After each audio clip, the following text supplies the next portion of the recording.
സർക്കാരിനെ പിടിച്ചുകുലുക്കുന്ന രൂപത്തിൽ വീണ്ടും ബാർക്കോഴ വിവാദം ഉയരുകയാണ്. ഇത്തവണ പിണറായി വിജയൻ സർക്കാരിനെ പ്രതിരോധത്തിലാക്കുന്ന വെളിപ്പെടുത്തലാണ് ഒരു ബാർ ഉടമയുടെ ഭാഗത്തുനിന്നുണ്ടായിരിക്കുന്നത്.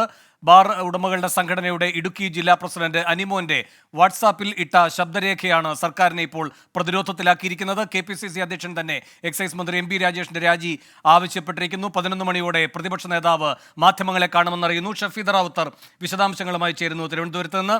ഷഫീദ്, ഈ സുനിൽ പറയുന്നത് ഒട്ടും വിശ്വാസയോഗ്യമല്ലാത്ത കാര്യമാണല്ലോ. കാരണം ഈ അനിമോന്റെ ശബ്ദരേഖയിൽ വളരെ വ്യക്തമാണ് ഏത് കാര്യത്തിനാണ് ഈ പണപ്പിരിവ്. ഒരു കെട്ടിടത്തെ പറ്റിയും ഒരു ലോണിനെ പറ്റിയും അതിൽ പറയുന്നില്ലല്ലോ.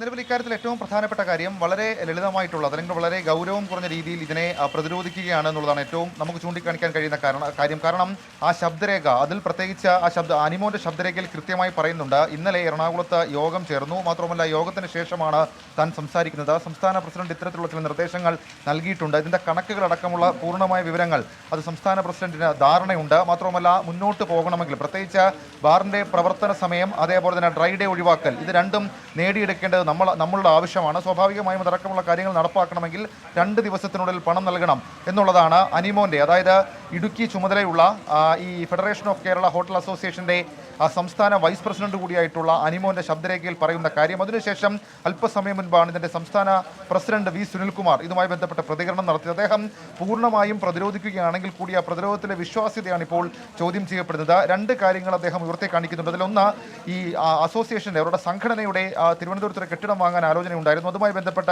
ചില നീക്കങ്ങൾ നടത്തിയപ്പോൾ അതിലൊരു വിഭാഗത്തിന് ചില എതിർപ്പുകളുണ്ട്.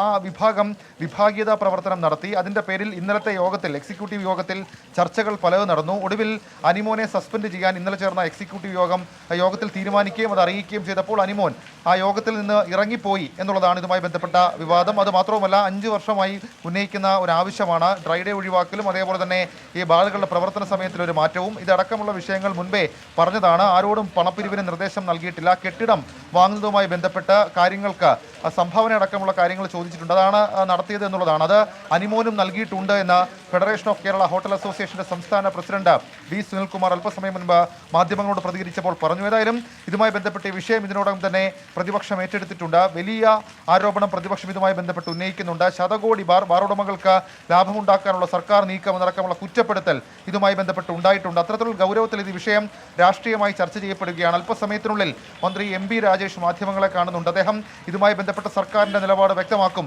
എന്നുള്ളതാണ് നമുക്ക് നിലവിൽ ലഭിക്കുന്ന സൂചന. ഏതായാലും ഈ വിഷയം സജീവ ചർച്ചയാകുന്നുണ്ട്. ബാർ ഉടമകളുടെ സംഘടന, അതായത് federation of Kerala hotel association, നമുക്കറിയാം ഏത് സാഹചര്യത്തിലാണ് രൂപപ്പെട്ടതെന്ന്.